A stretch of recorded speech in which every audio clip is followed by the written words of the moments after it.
This is a short tutorial that will teach you two different ways to label your charts and graphs directly, thus getting rid of that pesky default legend that really doesn't help your audience read your chart at all. We see embedded or directly labeled graphs in publications all the time. These are created by professional data visualization folks, and they know that it's the best way to make a chart make sense. And the good news is that it's a really easy thing to do in Excel. Let's learn how. Here we have data from the U.S. Centers for Disease Control, the CDC, showing the number of drug overdose deaths by state for the 6 New England states for each year, 2014 through 2019.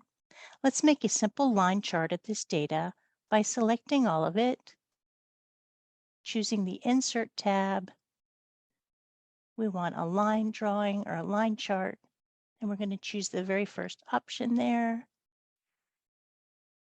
bigger so you can see. And this is the default that we get. You can clearly see that the legend here that Excel provides down at the bottom of the chart isn't particularly helpful. So the first thing we'll do is get rid of it. Simply select it and delete it.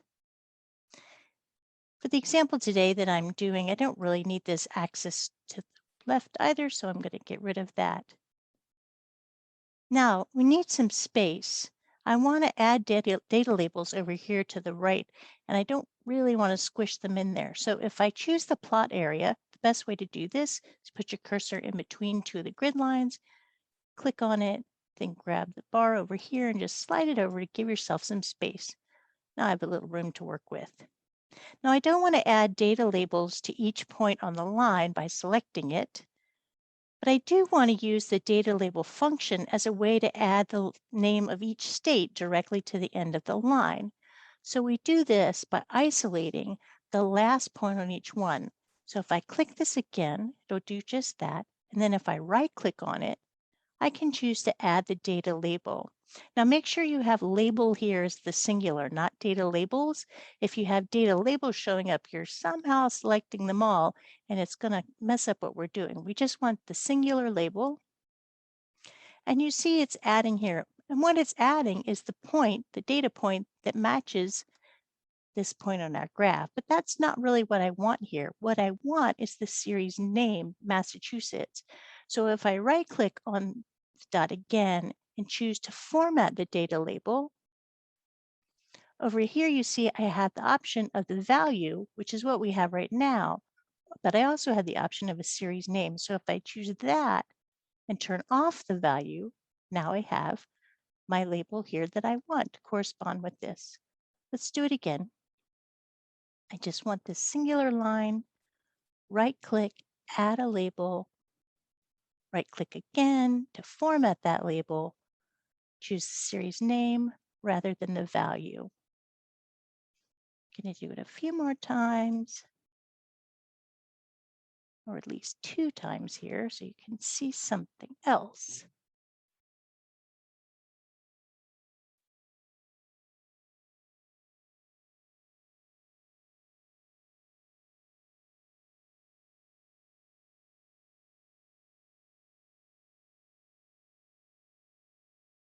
Now, you can already tell that what's going to happen here, because this data is so similar to each other, that all the labels here are going to kind of get crammed on top of one another.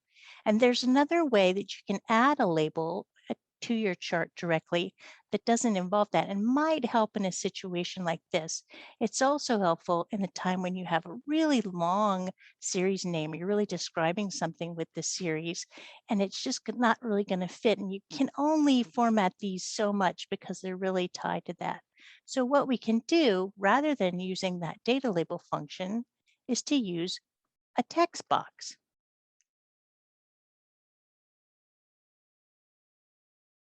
Now to use the text box option, let's create the exact same chart again. We select our data, choose the line chart, some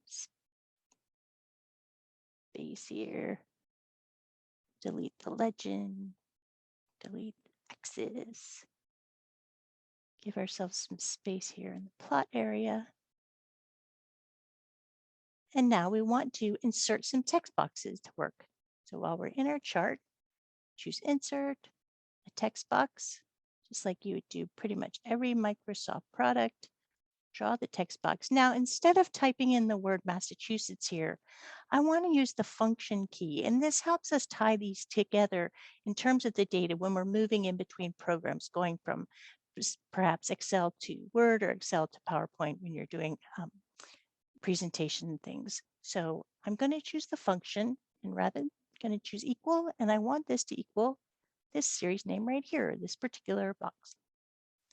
So I'm going to click that, and you can see now I have the option to move it around, which I didn't have before when we're using the data label function. You can also kind of fit them a little bit better. Let's do this again. You can also use the copy paste function, but this gives you good practice. So this is Connecticut.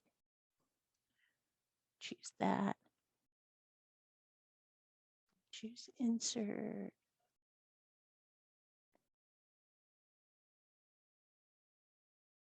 This is New Hampshire.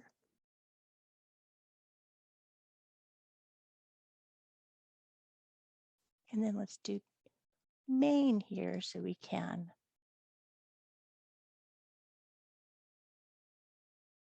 work a little bit on how you would space these out.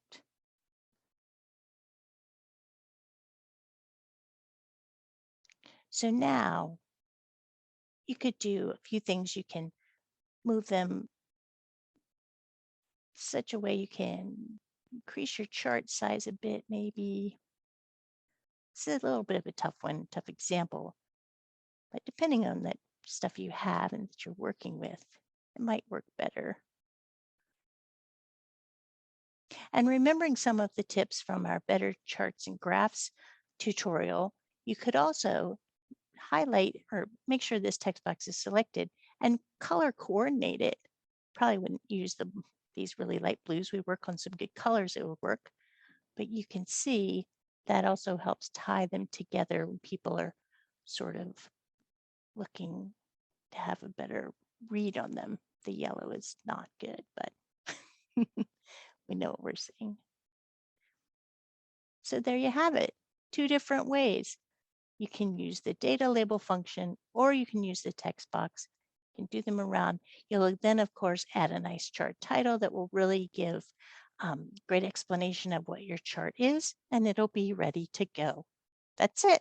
Simple trick to use to make your charts better for your audience to read and understand. I hope this tutorial has been helpful for you. It's another in a part of our series on data visualization created and prepared by librarians in the Research and Scholarly Communication Services Department of the Lamar Suter Library, University of Massachusetts Medical School.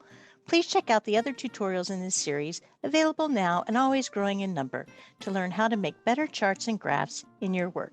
Thank you.